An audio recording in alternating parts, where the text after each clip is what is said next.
Le Grand Matin Sud Radio. L'enquête de la matinée. Et notre enquête ce matin continue. Peut-on encore manifester sans violence? Vous nous appelez 0826 300 300. Bonjour Jérémy Clément, bonjour Éric Roman, bonjour Audrey Collin et bonjour Didier Maisto. Vous voulez nous en parler, vous nous appelez dès maintenant. Il y a beaucoup de messages déjà sur les réseaux sociaux, Patrick, et ça vote beaucoup surtout. Oui, aussi. alors ça vote beaucoup. Pour l'instant, vous êtes à 63%. Ça a baissé un petit peu. Non, on ne peut plus manifester sans violence en France. Alors, vous êtes assez partagés parce qu'il y en a qui disent que, évidemment, cela dépend aussi dans le camp dans lequel on se situe, du côté policier ou du côté manifestant. Quoi qu'il se passe, par exemple, dit Alain, la police est là pour attiser les braises. Il y en a d'autres qui disent le problème de la violence est lié aussi à l'exaspération provoquée par le sentiment que le gouvernement restera sourd aux revendications. D'autres qui disent oui, stop, il faut arrêter quand même aussi de manifester. Il manque un ministère du bon sens. Vous voyez, il y a beaucoup d'interrogations, et puis il y en a qui nous disent que la question est mal posée parce qu'il faudrait dire est-ce qu'on peut encore manifester. Non, mais c'est de la provocation. Bien sûr, mais c'est de la provocation. Donc, Éric Roman, est-ce que vous avez eu le sentiment que cette manifestation a été bien encadrée ce week-end? Enfin, l'ensemble des manifestations, parce qu'il y en avait plusieurs, notamment samedi à Paris.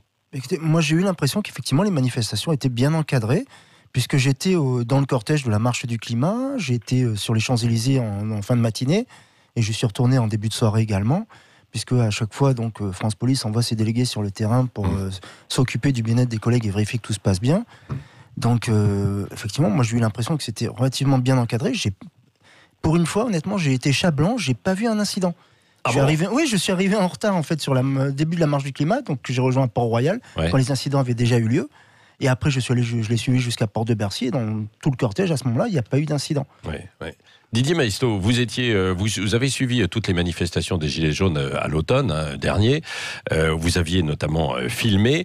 Là également, vous y étiez pour voir ce qui se passait en fait à chaque fois de l'intérieur. Est-ce que vous avez le même sentiment qu'Éric Roman ? Alors, pas tout à fait. Moi, j'ai eu moins de chance parce que je n'ai pas pu accéder à aucune manifestation. Et de guerre lasse, j'ai même arrêté un moment. On avait rendez-vous avec un certain nombre de figures des Gilets jaunes qui faisaient convergence avec les associations qui défendaient le climat, etc. Ouais. On s'est donné rendez-vous à Madeleine. Et là, on était arrêtés tous les 10 mètres. Alors, arrêtés, contrôle de papier, fouille systématique, il y avait une véritable guerre des nerfs. Alors, est-ce que c'est parce qu'on était identifiés, évidemment, avec... moi, je commençais à être un peu identifié. Et puis, avec Maxime Nicole et Jérôme Rodriguez, on passe pas inaperçu. Ils n'avaient pas de gilets jaunes sur eux. On était 5... parce qu'il y avait le risque aussi d'être... quand on porte des gilets jaunes, est-ce qu'on peut être verbalisé ? Aujourd'hui, si vous voulez, il y a des périmètres interdits. On ne sait pas exactement où ils commencent, où ils finissent. Nous, on est monté très haut dans le 8e pour essayer, dans le 17e même, pour essayer d'éviter les périmètres interdits. Mais dès qu'on se regroupait, 5, 6, à partir de 8 personnes, vous aviez soit des gendarmes, soit des policiers qui prennent un mégaphone, qui disent première sommation, deuxième sommation, dernière sommation, le tout en moins de 3 secondes, et puis... on vous fait courir à coups de matraque. Alors moi, je suis pas allé à la manifestation sur le climat. Il y avait beaucoup d'infiltration de Black Bloc. Moi, je suis content, je vais vous dire de quoi, que pour une fois, des gens, parce qu'il y a quand même 2 catégories de citoyens, il y a les gens bien qui manifestent pour sauver la planète, et n'est-ce pas, il y a les sous-citoyens que sont les gilets jaunes et qui sont et on leur dit qu'ils sont complotistes et qu'ils racontent n'importe quoi. À l'occasion de cette marche pour le climat, les associations d'ailleurs qui se sont désolidarisées parce qu'il y avait des violences, et les politiques qui étaient là comme Monsieur Laurent du PCF étaient tout offusqués d'un coup qu'on puisse faire des mauvaises grâces aux manifestants. Et là, les gens ont touché du doigt, en fait, qu'il est quand même très difficile aujourd'hui de manifester en France. Alors, les torts sont partagés, évidemment. Moi, il y a un certain nombre d'hommes en noir que je refuse aujourd'hui de les appeler Black Bloc, parce que je ne sais pas bien qui ils sont. Il y a certainement des Black Blocs dedans, mais il y a aussi un certain nombre de voyous. Il y a aussi des policiers infiltrés qui n'ont pas de RIO, qui sont en noir. On ne sait pas trop qui ils sont. Ils surgissent. Moi, j'ai des images. Je suis pas complotiste. Enfin, ils se mêlent pas au Black Bloc non plus. Vous avez pas de policiers qui se mêlent au Black Bloc. J'ai pas dit ça.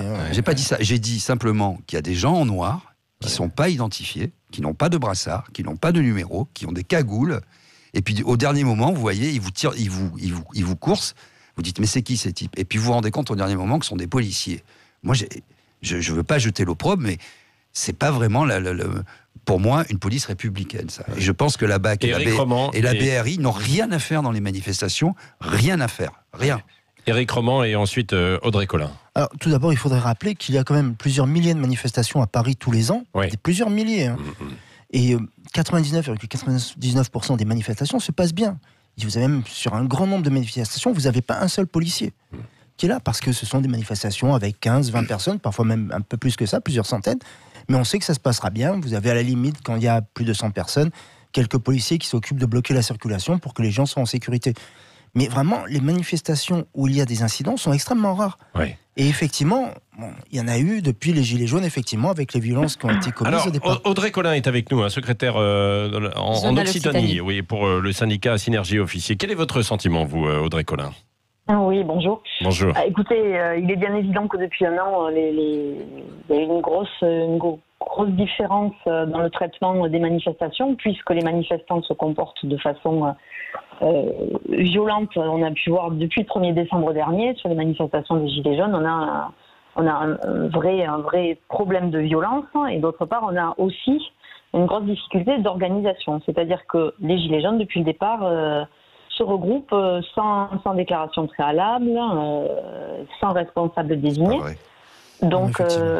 Donc finalement, le préfet de police, qu'est-ce qu'il est amené à faire sur Paris notamment, hein, bon après en province ça peut être le cas aussi, mais de désigner des endroits interdits à la manifestation, et si d'aventure ces interdictions ne sont pas respectées, et la police est amenée à faire son travail, c'est-à-dire à faire respecter les arrêtés du préfet de police. Bon, pour ce qui est de ce dont parlait tout à l'heure notre interlocuteur concernant les black box, oui, il y a effectivement des black box qui s'infiltrent dans les manifestations. C'est clairement ce qui s'est passé pour la marche pour le climat, puisque les précédentes marches pour le climat se sont très bien passées. Là, on a des gens qui se sont infiltrés, clairement, et d'où la difficulté de cette manifestation, et d'où les débordements qui ont eu lieu. Je pense que la police n'est pas responsable des violences qui ont eu lieu au cours de cette manifestation. Il faut bien être clair là-dessus. Merci Audrey Collin, restez avec nous. Restez avec nous, on y revient dans un instant, et vous pouvez réagir, 0826 300 300. Merci, 9h28, c'est le Grand Matin Sud Radio. Le Grand Matin Sud Radio. L'enquête de la matinée. Et c'est la suite de notre enquête, 9h31. Merci d'être avec nous, avec pas mal de messages aussi sur cette question. Peut-on manifester sans violence? On a Sébastien qui nous dit « Seule la violence est efficace contre la répression socialiste ». On a Villeneuve qui nous dit « Le problème de la violence est lié à l'exaspération provoquée par le sentiment que le gouvernement reste sourd aux revendications. C'est le signe que notre 5e République est en coma dépassé ». Vous continuez bien sûr à nous envoyer des messages, à voter et à nous appeler au 0826 300 300, Patrick. Oui, 65%. C'est remonté en fait. Non, on ne peut pas manifester sans violence. C'est ce que disent pour l'instant les auditeurs qui votent. Jérémy Clément est avec nous, Gilet jaune. Bonjour. Et président des Ronds-Points du Cœur qui est arrivé. Vous avez manifesté ce week-end ou pas? Oui, j'ai manifesté ce week-end. Avec violence ou sans violence, si je puis dire? Toujours sans violence, bien évidemment. J'ai voulu aller sur les Champs-Élysées vers midi. Je n'y ai pas eu l'accès, donc il y a eu les contrôles. Ça s'est très bien passé, donc j'ai respecté les choix. Je me suis dirigé sur la marche sur le climat. Puisque je pense que le social et le climat sont de plus en plus liés. Ça devient pour moi des frères jumeaux un petit peu. Et puis, mais effectivement, il n'y a pas eu d'acte 45. On a vu la répression, on a vu tous les barrages filtrants, on a vu toutes les amendes. Vous rajoutez à ça énormément de citoyens, avec ou sans gilet jaune, qui au fil des mois avaient déjà des problèmes financiers et s'en sont rajoutés pour toutes les actions et toutes les manifestations qu'il y a pu avoir. Bon, puis il y a une réelle peur qui se fait sur le terrain. On n'a pas vu de tir de LBD. C'est le premier samedi où il y en a eu un. Il y en a eu un. Écoutez, tant mieux qu'il n'y en ait pas eu plus. S'il y en avait eu 0, ça aurait été parfait, parce qu'on voit que quand ils veulent et qu'ils s'organisent, ils arrivent à se faire respecter. D'ailleurs, il y a une interrogation d'Eurasienne, par exemple, sur Twitter, qui dit pourquoi la police a reçu pour consigne de cacher le Rio? Ça fait quelques mois, ça. Il n'y a pas de Alors, il faut expliquer, Éric Roman. Alors, donc, nous avons effectivement un numéro Rio qui est apparent sur nos tenues, qui permet en fait de nous identifier sans que ce soit notre numéro de matricule. Ah oui. Voilà, c'est pour qu'en fait les citoyens puissent ensuite, s'ils doivent se plaindre, puissent dire voilà, c'est tel fonctionnaire avec tel numéro Ça nous évite, nous, de donner notre nom, etc. Ouais, alors, je serais très étonné que quiconque puisse trouver une circulaire de la préfecture de police ou du ministère de l'Intérieur disant de cacher le numéro Rio. Oui, c'est ça, mais il était caché. Non, c'est pas. Non, mais il y a deux choses. Il y a deux choses. Quand il y a des barrages, des barrages filtrants, le numéro, le RIO est tout à fait apparent, etc. Quand vous êtes coursé dans la rue, et ça nous est arrivé toute la matinée de samedi, là, il n'y a plus de RIO. Il n'y a même plus de signe distinctif, ou ne serait-ce qu'un brassard police. Quand vous avez les types en noir qui vous suivent et qui vous tabassent ou qui vous gazent, et qui vous traitent de tous les noms de la terre, comme je l'ai vu encore samedi, parce que c'est quand même pas des types très sympas. Mais ça, c'était qui ? C'est des gens de la BAC. C'est des gens de la BAC. C'est des gens de la BAC. Je veux dire, maintenant, c'est plus un secret pour personne. Les vidéos tournent, de toute façon. On voit qu'aujourd'hui, les plus gros casseurs, c'est des gens de la BAC. Les vidéos tournent chaque gros samedi. Et Audrey Collin, comment vous êtes représentant des policiers. Oui. Bien sûr, évidemment que non. Les collègues de la BAC ne vont pas casser gratuitement, que ce soit des civils ou des bâtiments. Évidemment que non. Je veux dire, moi, je suis sur toutes les manifestations, je côtoie les collègues de la BAC. Je veux dire, non, ils font pas ça. Bien sûr que non. Je suis tellement navré pour vous, monsieur, que vous ne vous rendiez pas compte de la réalité du terrain, parce que je vous assure, on a des vidéos. Eric Roman va tous les week-ends sur le terrain. Oui, mais ce qui est surprenant, c'est que vous avez des vidéos qui sont confirmées, pas des fake news, où vous voyez des policiers qui enlèvent leur brassard au dernier moment, qui sont habillés en noir des pieds à la tête, et qui cassent. On a des vidéos où ils ont des marteaux. On a des vidéos où je veux dire, c'est réel, c'est pas de la fake news ou de la romance ou de la fiction, c'est ce qu'on vit sur le terrain, je vous l'assure. Ensuite, je peux vous dire que n'importe qui peut se procurer un brassard police aussi, sauf à Beaulieu. Comme un gilet jaune alors. C'est intéressant. C'est très intéressant. 5 € sur Amazon. Oui, absolument. Audrey Collin qui est avec nous, toujours.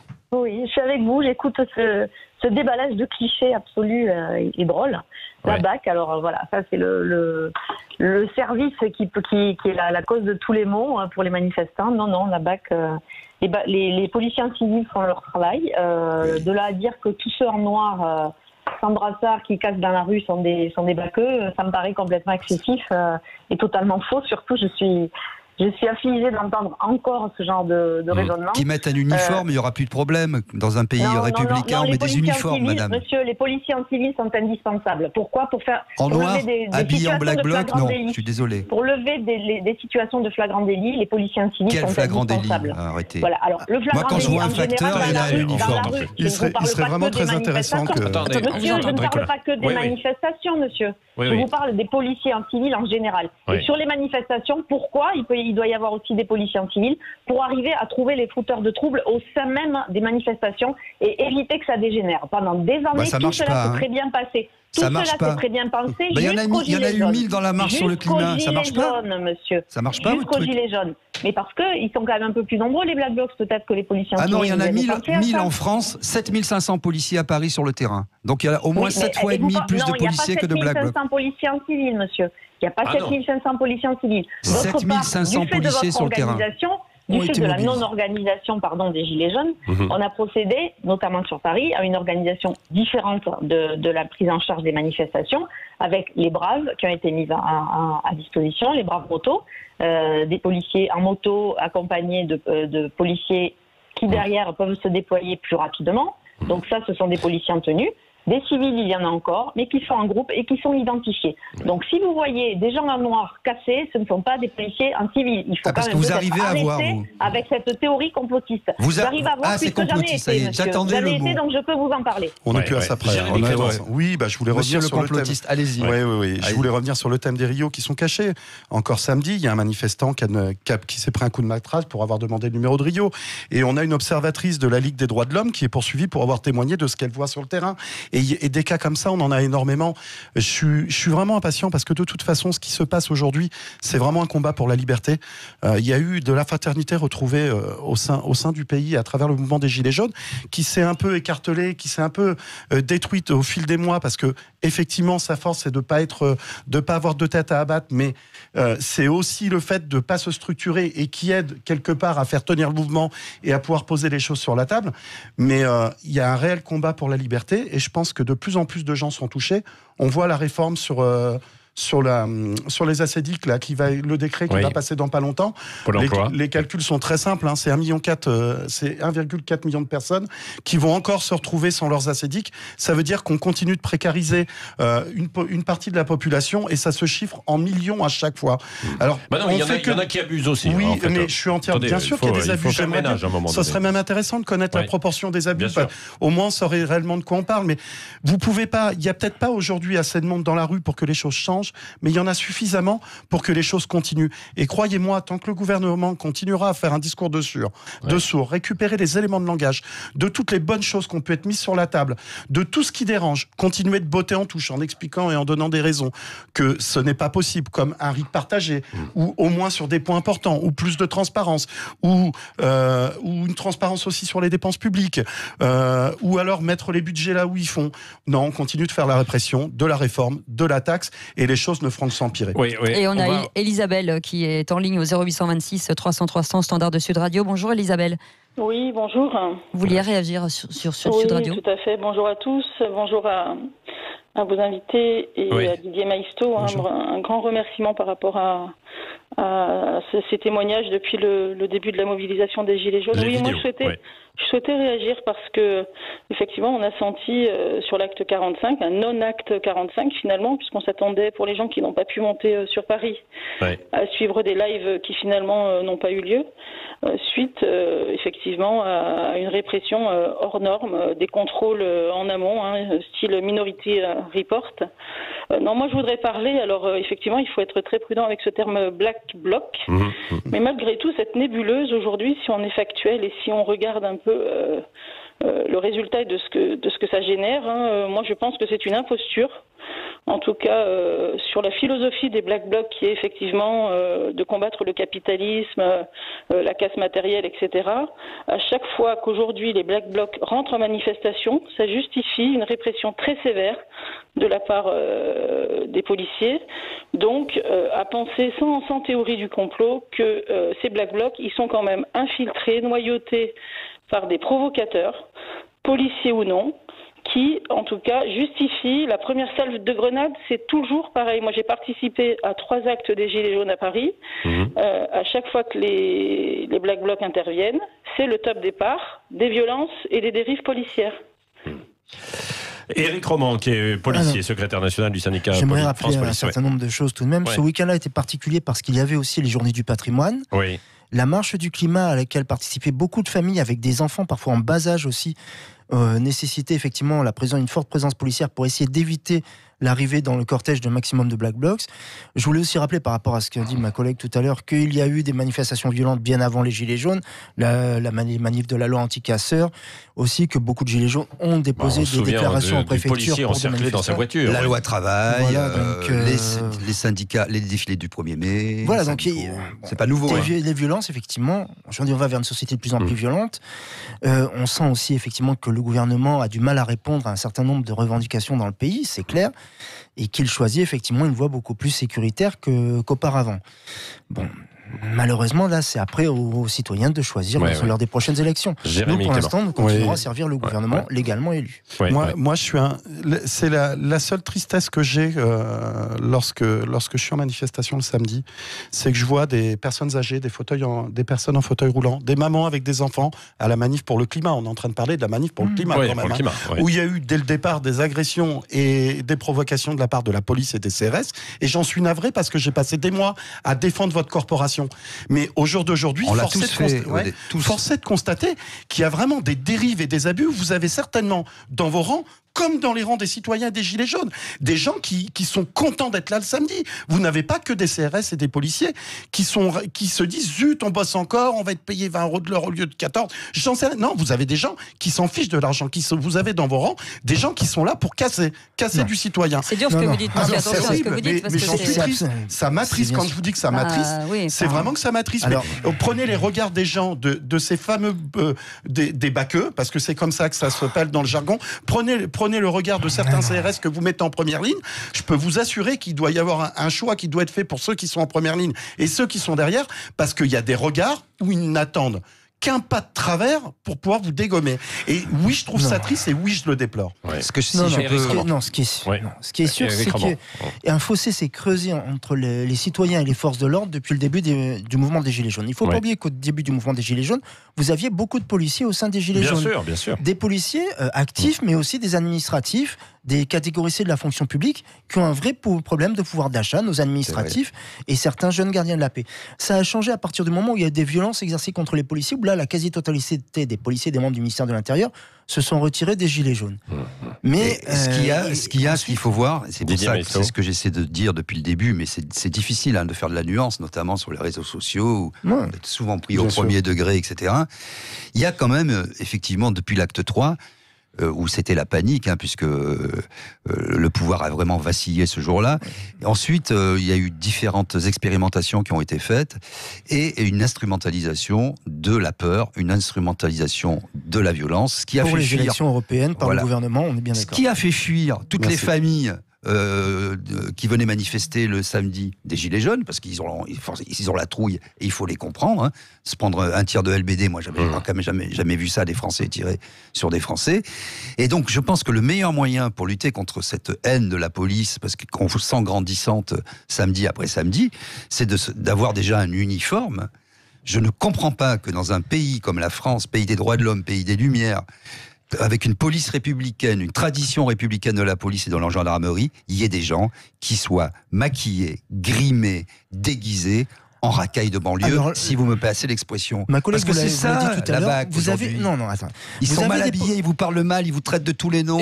Alors, ils vous défient, ils vous insultent. Vous avez des policiers qui sont infiltrés dans la manifestation, c'est exact. Comme l'a dit la collègue, ils sont là pour identifier les meneurs.